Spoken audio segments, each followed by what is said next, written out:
things that I would change on a second version.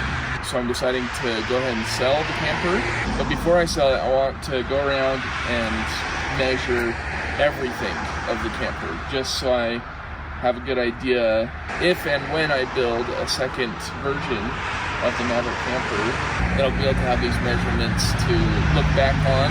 If I have any questions about how I did it on this first model, I'll know what I can do for the second model. So I'm just gonna go around the whole camper, outside and inside, get all the measurements that I can think of. That way it'll help me and you, if you've had any questions, how it's all designed and measured out. So first off,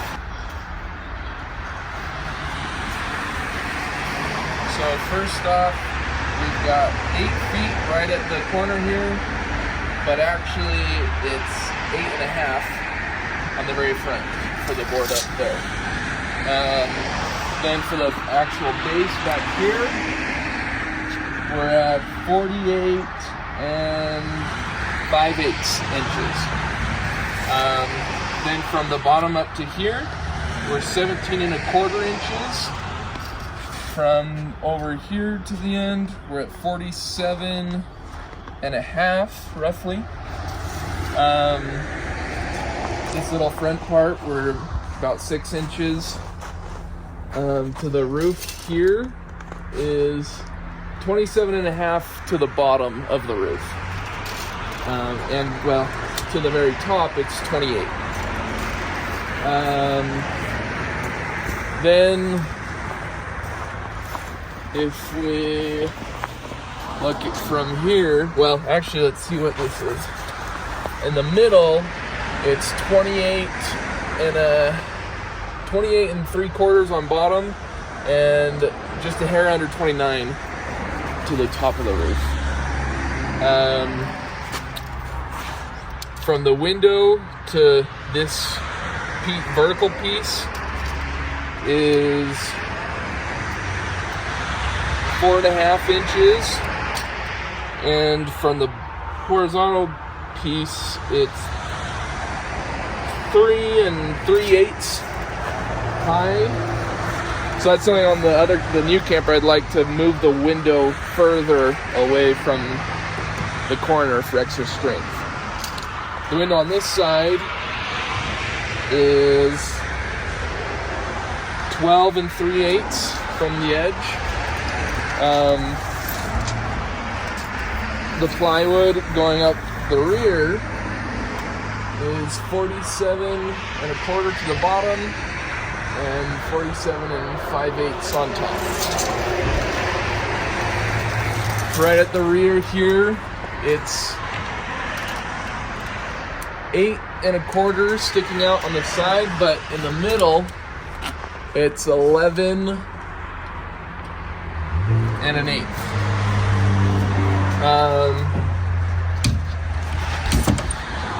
Now, for the rear, from side to side, we've got 76 5/8. From the door, the right side of the door to the outside is 33. The actual door is 20 3/4, and the left side is 22 3/4. Now the actual width of the roof section is 79 inches.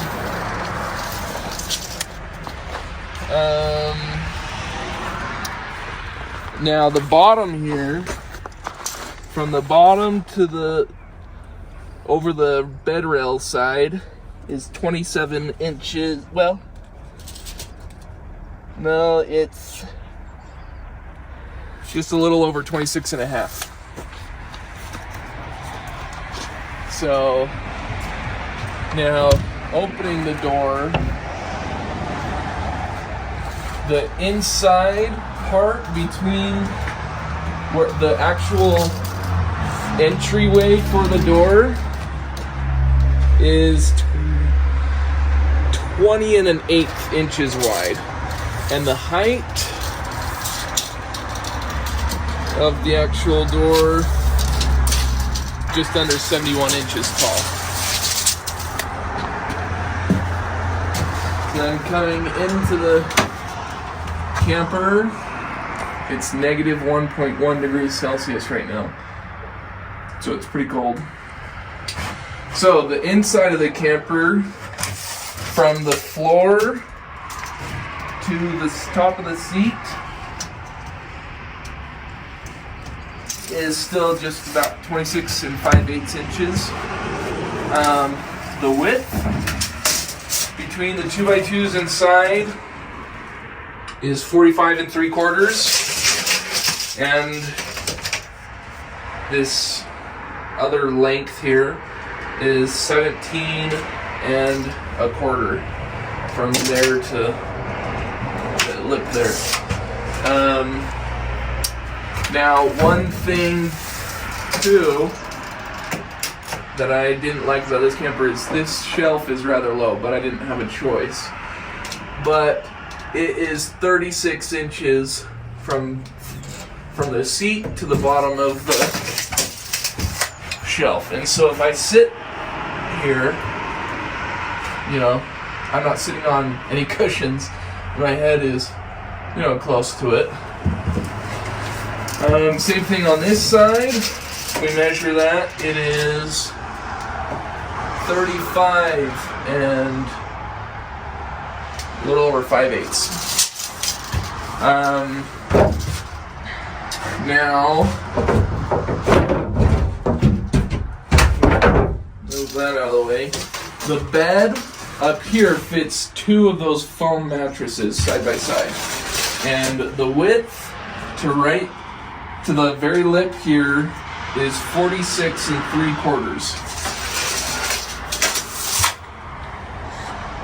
And the width, the length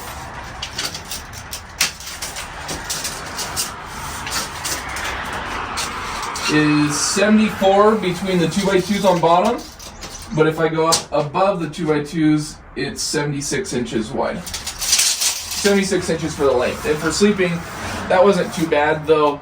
2 extra inches wouldn't hurt either. So then it'd be 6.5 feet long. The width between the 2x2 and the cabinet here is 22 3/4, and under the 2x2 it's 23 7/8. The width between the 2x2s on the actual seat is 21 3/8, and the length is 17 1/4. The floor storage, the opening is 19 3/4 by 37, and the height of the floor storage is 10 inches.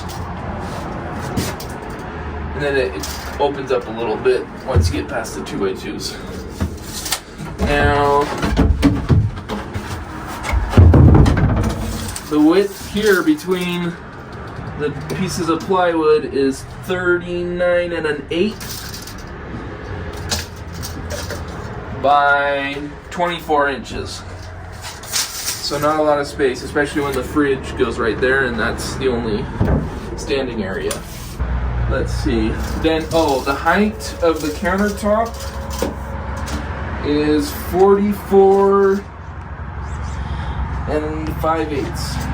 44 5/8 tall, which is way too tall. I'd rather have it be 36 to 38 inches. 38 to 40 inches. The length of the countertop is 30 inches by 2 feet. Just a hair under 2 feet. So the height, roughly, of this shelf that the microwave is sitting on is just over 10.5 inches tall, and it's 3 feet long. Now, the height of the shelf here is 20.5 inches tall. And it's also sticking out from the wall 8 inches. Now, when you're sleeping here, I haven't found that it's really been inhibiting in your sleeping space with your head, getting up and down and whatnot. But yeah, so that's worked out pretty well. Now the height of the cab over is 27 5/8 tall at the very tallest point. And of course, that would always be nice to have some more headroom up here. But if we go further back here, it decreases to about 27.25 inches back there. And the shelves are the same on both sides. They both stick out 8 inches. Now the width of the table I've got here is 38 3/4, which, yeah, 38 3/4. And the width of the table that I made is 10 inches. And we didn't really even use it. Now, let's see, the height from the floor to the bed is 44.5 inches from the floor.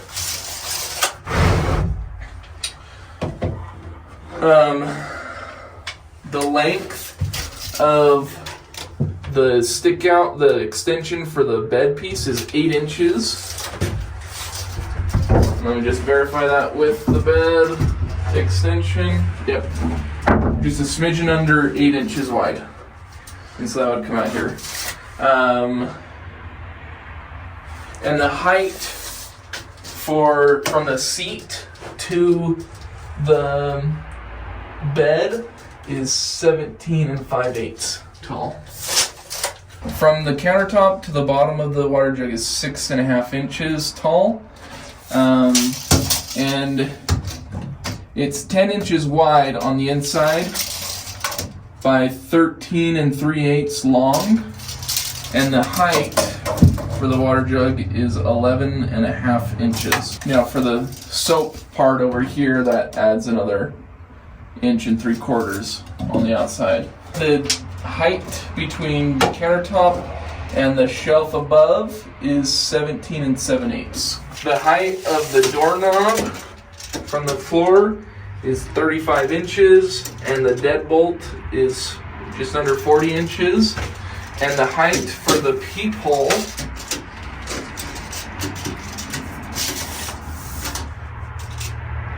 is 62.5. The height from the seat to the air conditioner is 29 inches, and to the bottom of the inverter is 41 1/8. The inverter sticks out to the wood is 10 inches wide, just like the water jug, and from the ceiling it's 4 7/8 inches tall. It also sticks out from the wall 14 inches. The shelf on this side sticks out 10 inches, and the shelf on this side sticks out 12 inches. I can't think of any other measurements. Also, just for reference, I just wanted to go over the different thicknesses of plywood that I use throughout the camper. Starting down here, all the walls are 3/8 inch plywood. All of this is sanded plywood because there's only a few dollars extra than the regular plywood, and it looks a whole lot nicer on the inside. Or I flipped most of the sheets, so the sanded section was inward and the rougher section was on the exterior, which was sanded and painted. So all the walls, 3/8, the door, the walls, all 3/8. The roof, 2 sheets of 3/8 inch plywood as well. And just pounding on it, it held. We just saw it hold up about 8 inches of snow on the roof, and it's been just fine. So the 3/8 was just fine. Remember, all of this has been taken into consideration to make the camper as lightweight as possible. Now, the kitchen counter, I believe that this is 1/2 inch.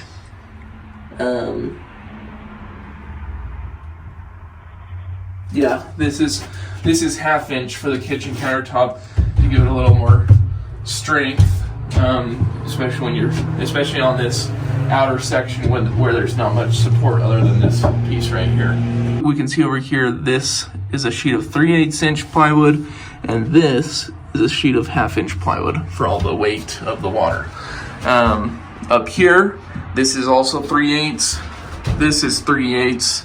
This is 3/8. The vast majority of the whole camper is 3/8 inch. Even this front wall is 3/8 inches. You can see all this structure with the 2x2s. They're all over the place, and so I can get away with using the 3/8 inch because it gives it strength. The weakest part in this camper with using the 3/8 inch is probably this sidewall, and I'm going to address that in the second version of the Maverick Camper. The bed part, where we've got 2 people sleeping, this is 3/4 inch plywood, and it needed to be, and it works just fine. My 2 buddies and I, the 3 of us, slept here in the camper, and it worked out great. Now the seat parts, I'm pretty sure I used 5/8 inch plywood for the seat. Then for this board, this is only 1/2 inch, and I wished I had used 5/8 for all the weight when someone's standing on it. Now the floor, I'm actually not positive what I used. At a minimum, it would have been 3/8, though I could have used 1/2 inch, and that is something I wished I would have used a thicker piece of plywood for the floor. Everything has been working out pretty well for the camper and the different thicknesses of plywood that I decided to use. Alright, thanks for watching this video. I hope that was helpful. I don't think I got several measurements of the camper, both outside and inside. I'm hoping I didn't miss any. I'm trying to rack my brain if I can think of any others that I would want to measure. This has been a great camper and another great learning experience for what I can do better on another version. I have a laundry list of things that I would change and update for the second version of the Maverick Camper. As always, I hope you enjoyed this video, and we'll see you in the next one.